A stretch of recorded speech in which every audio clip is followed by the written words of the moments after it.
Olá, como vai? Tudo bem? Olha, saiu uma pesquisa daquela startup de imóveis Quinto Andar que é importante a gente analisar, viu? Segundo essa pesquisa, o brasileiro valoriza mais casa própria do que filhos, religião e a própria estabilidade de vida. Pela pesquisa, 87% dos brasileiros sonham em ter a casa própria e os jovens é que estão nessa pilha para ter a casa própria. É importante a gente que quer tomar decisões estratégicas de futuro, fazer investimentos inteligentes, é importante a gente ter esse panorama, mas também afastar os dados papo furado, as distorções. Então vamos dar uma olhada, ver que história é essa aqui.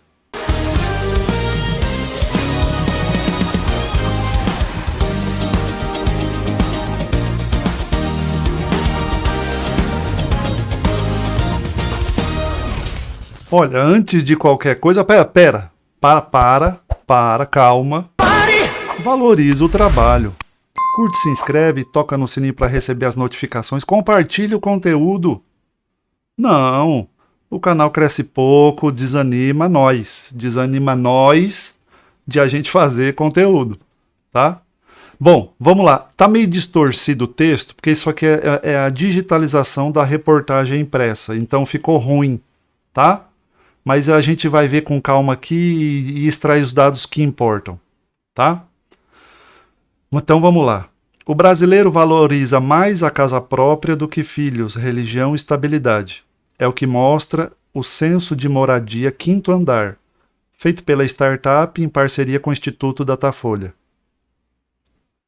A pesquisa também mostrou que ter um imóvel é sonho de 87% dos entrevistados.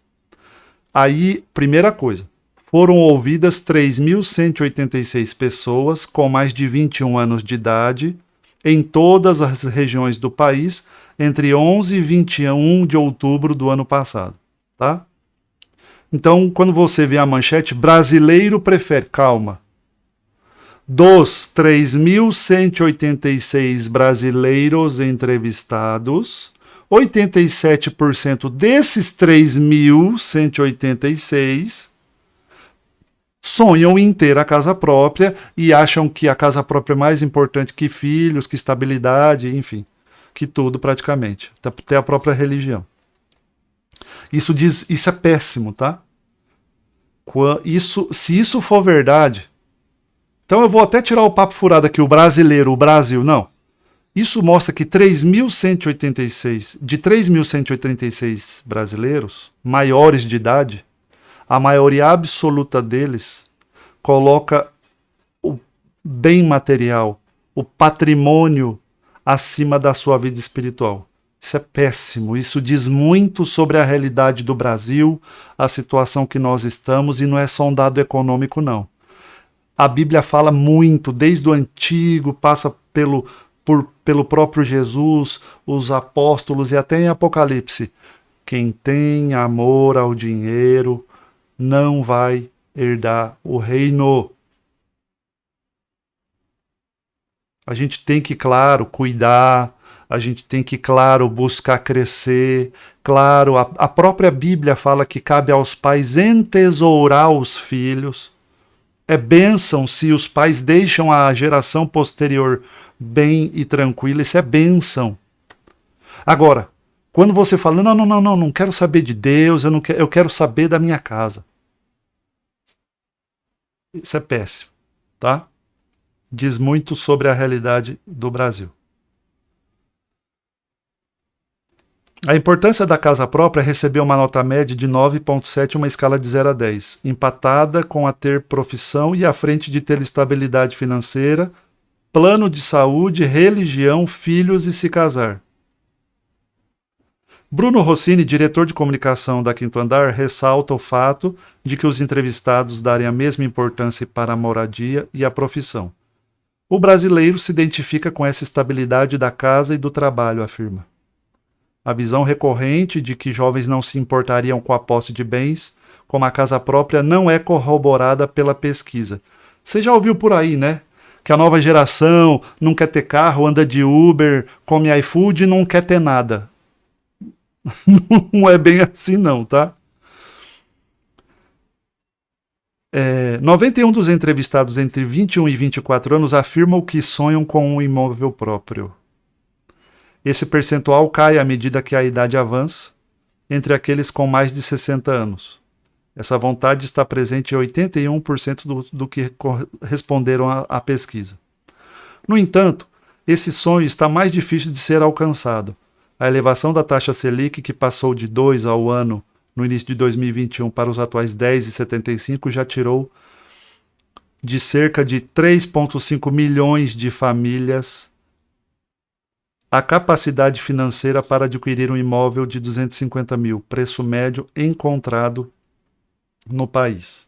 A gente está falando de imóveis populares, né? Bem padrão baixo. Segundo cálculos de Alberto Azental, coordenador do curso de desenvolvimento de negócios imobiliários da Fundação Getúlio Vargas. O mercado já prevê a Selic vai chegar a 12,25 até o fim do ano, o que resultaria em mais 500 mil famílias sem condições de comprar a casa própria. Ainda de acordo com o censo, 7 em 10 entrevistados vivem em lares próprios, sendo 62% já quitados e 8% financiados. Outros 27% moram em casas alugadas e 3% em cedidas ou emprestadas. Então você vê que a gente às vezes tem uma percepção equivocada, né? Que a maioria do povo mora de aluguel. E pela pesquisa, por essa amostragem da população, não é não. A maioria do povo corre para ter o seu próprio imóvel. O nível de satisfação com o imóvel sobe à medida que a renda média familiar cresce. Claro, né? Renda familiar, imóvel maior e melhor. Tá? A pesquisa traz luz sobre o que é morar bem e acredito que o fato da variação ser tão grande tem a ver com a ressignificação da casa durante a pandemia. Não há como negar os efeitos do distanciamento, afirma Rossini. A casa na qual a maior parte dos entrevistados vive tem quarto, banheiro, cozinha, sala de estar, sala de jantar, garagem e área de serviço. A suíte está presente em 23% dos imóveis, mas sua participação salta para 80% entre a classe A e cai para 6% na classe D e E. Tá? Isso é interessante também. Conforme maior a classe, maior o padrão dos imóveis e uma família de alta renda tem suíte no próprio quarto. Tá? Classes baixas é um banheiro só, muitas vezes precário.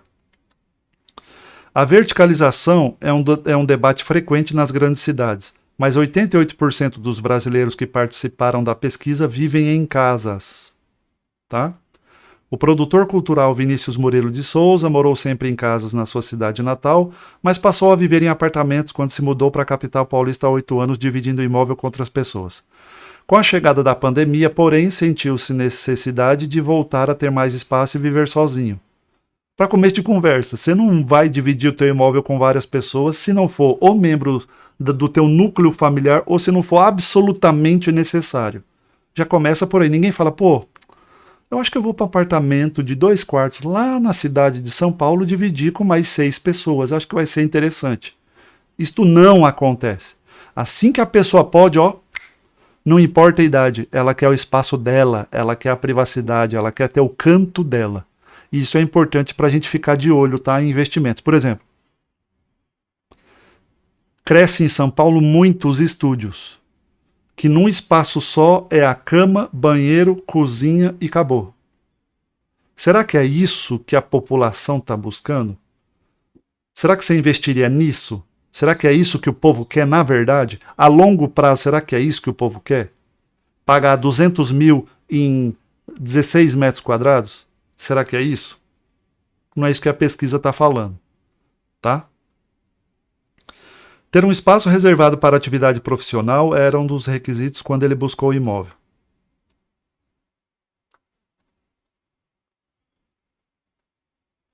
Para trabalhar, o que faz toda a diferença. Quando termino as tarefas, tranco a edícula e consigo viver a casa sem ver coisas do trabalho. O home office entrou na vida de Souza Com a pandemia, assim como ele, 26% dos entrevistados passaram a trabalhar mais de casa desde o início da crise sanitária. Aqui na minha rua, onde eu moro, 5 reformas. 5 reformas e 2 construções de uma vez. Por quê? Porque as pessoas estão trabalhando dentro de casa. Esse negócio de pegar o carro e ir lá para o centro comercial e naqueles prédios que você tem que enfrentar uma fila lascada para conseguir entrar no elevador, isso daí está acabando, tá? E aí vem uma outra reflexão. Olha o outro aí, ó o barulho do neguinho encerrando aqui do lado. E aí vem outra reflexão. Será que é momento de você colocar o teu dinheiro suado em salas comerciais? Sim, porque o preço até está baixando em algumas regiões. Mas a médio e longo prazo. A longo prazo até vejo alguma recuperada, mas a médio prazo, 3 anos, eu não tenho interesse nesse mercado de salas comerciais, nem de FIIs de salas comerciais. Bom, aí ele vai falando da experiência pessoal dele, etc e tal. Na pandemia parece que isso voltou. A casa voltou a ser o lugar em que eu vivo, não onde apenas descanso. Isso não é uma frase boba, é uma frase interessante. As pessoas estão voltando a viver igual na década de 70, estão vivendo dentro de casa. Casa não é só para chegar, tomar banho, dormir, levantar e ir embora. Então assim que a pessoa pode, ela melhora, ela aumenta, ela expande, ela investe. E aí fica um alerta aqui pra gente. Nessa amostragem de 3.167 brasileiros, a maioria absoluta quer a sua casa. E quer com espaço, quer com um espaço para trabalho, quer com espaço para convivência, um espaço para lazer, para desfrutar. Então eu te pergunto, em que tipo de fundos imobiliários você investiria? Quantos fundos imobiliários de imóveis residenciais existem? 1, 2?